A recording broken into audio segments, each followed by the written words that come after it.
Prólogo. Carlos Arturo Truque nació el 28 de octubre de 1927 en Condoto, departamento del Chocó, hijo de Sergio Isaac Truque Müller y Luisa Asprilla.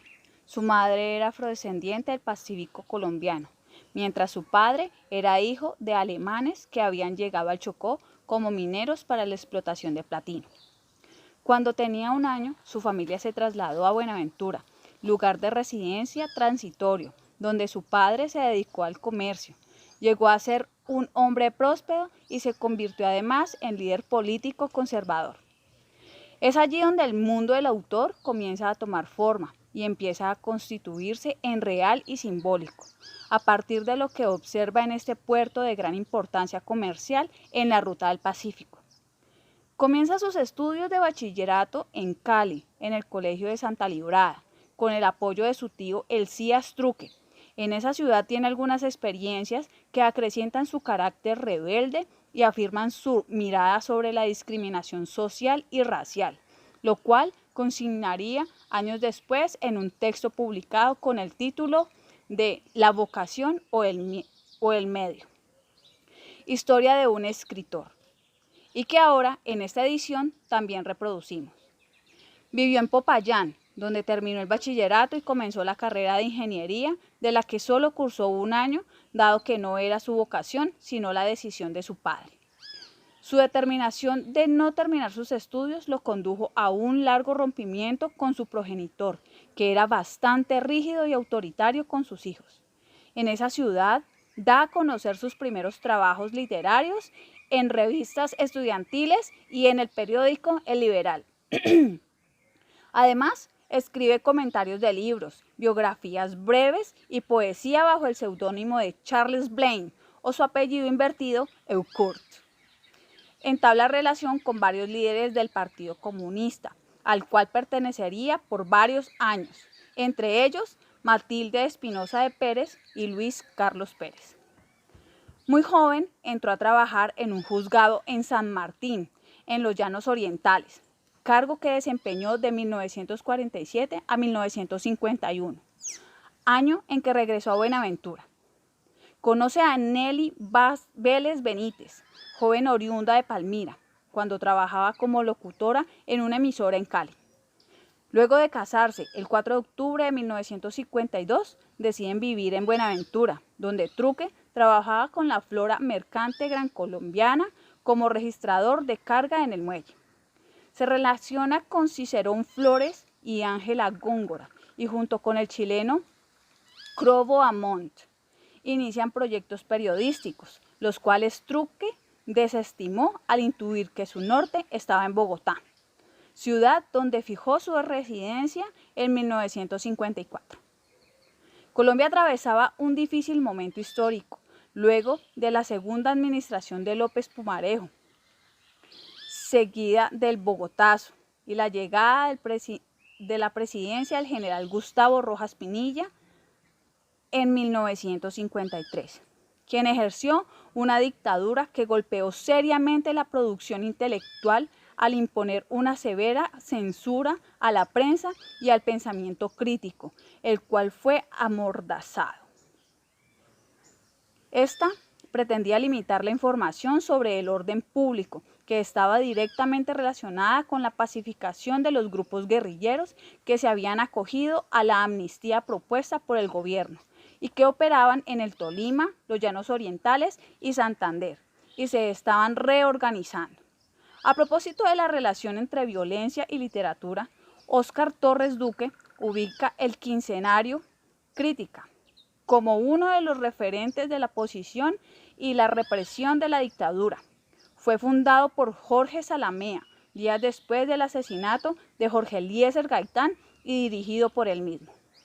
Cito: con el firme propósito de difundir las más recientes manifestaciones culturales del país y el mundo, pero al amparo de un no velado sectarismo de partido, Zalamea había montado allí su artillería contra los gobiernos conservadores, y ese hecho impidió que lo cultural fuera en su quincenario una actitud de conjunto frente a la realidad del país. Cierro cita. En la misma línea, en 1955, el poeta Jorge Gaitán Durán funda la revista Mito, otra publicación que daría una sacudida a la mentalidad colombiana como lo interpretó Hernando Telles. Cito: en estas condiciones, que como todas las condiciones sociales tienen su explicación, su interpretación y su justificación, Mito aparece como un conjunto de magníficas extravagancias, la primera de las cuales es su informalidad con el medio. Mito ha querido ser el antinomio nacional. Cuando en estas páginas se ha impreso, ha resultado sumamente fastidioso e intranquilizador o incomprensible para la opinión vulgar o corriente. Pero a la masa común, la gran clase media de lectores que se alimentan espiritualmente en los noticieros culturales de los periódicos y en la sección de crónicas y comentarios de los mismos, les debió parecer Mito un pedante crucigrama hecho por gentes ociosas e insolentes, amigas de escandalizar a los buenos burgueses. Cierro cita. Esta revista, publicada por primera vez en 1956, el testimonio de Truque, la vocación y el medio, historia de un escritor, hecho que tiene que ver con las circunstancias vitales del autor, que además recibió el apoyo económico de Gaitán Durán y de Juan Lozano y Lozano. Dada su posición intelectual, el momento político lo dejaba marginado de cualquier posibilidad laboral. No obstante, en 1951 obtuvo un premio especial en el Festival de Berlín por su obra dramática, Hay que vivir en paz, que fuera publicada en el quincenario Crítica y que marcaría el inicio de sus años de reconocimiento. En 1953 ganó el premio Espiral, que se otorgaba gracias al esfuerzo solitario del editor español Clemente Airó, con el libro Granizada y otros cuentos, lo que motivó al escritor, como ya se mencionó, a trasladarse con su familia a Bogotá el año siguiente. La primera temporada en la fría capital fue dura. Llegó con su hija mayor. Después vendrían 2 más. El matrimonio no encontraba trabajo y contaba con pocos conocidos. Truque colaboró entonces en revistas con artículos que no podía firmar debido a su conocida posición en contra del gobierno. Por otra parte, en 1952, Manuel Zapata Olivella da inicio a su gran proyecto Letras Nacionales, publicación de la Fundación Colombiana de Investigaciones Folclóricas, que se encargaría de difundir los nuevos valores de las letras colombianas con números monográficos y cuya circulación llegó hasta finales de los 70. El encuentro de Truque con Zapata Olivella es uno de los más afortunados de su vida, no solo por la complicidad literaria, sino por los vínculos que se establecieron las dos familias por esta época. Se tiene en cuenta entre los dos contertulios del famoso Café Automático en su primera sede, contigua al Parque Santander, frecuentada entre otros por el poeta León de Greiff.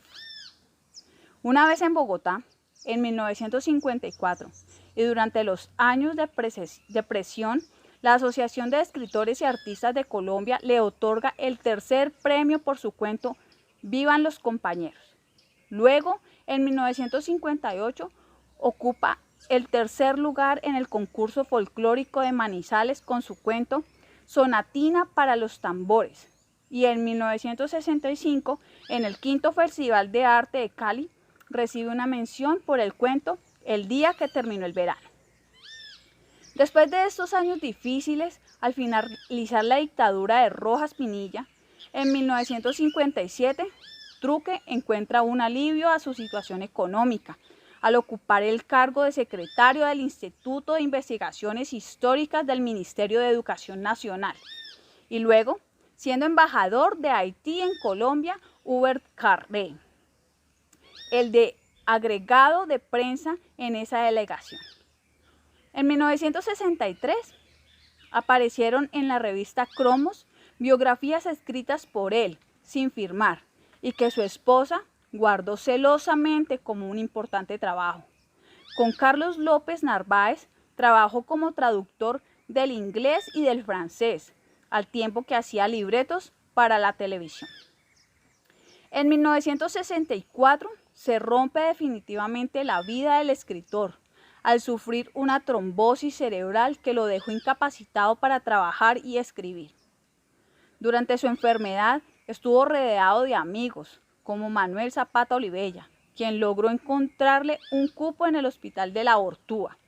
El exmagistrado Jairo Maya Betancourt, quien demostró una preocupación de hermano, y de Otto Morales Benítez, Matilde Espinosa y Luis Carlos Pérez, entre otros.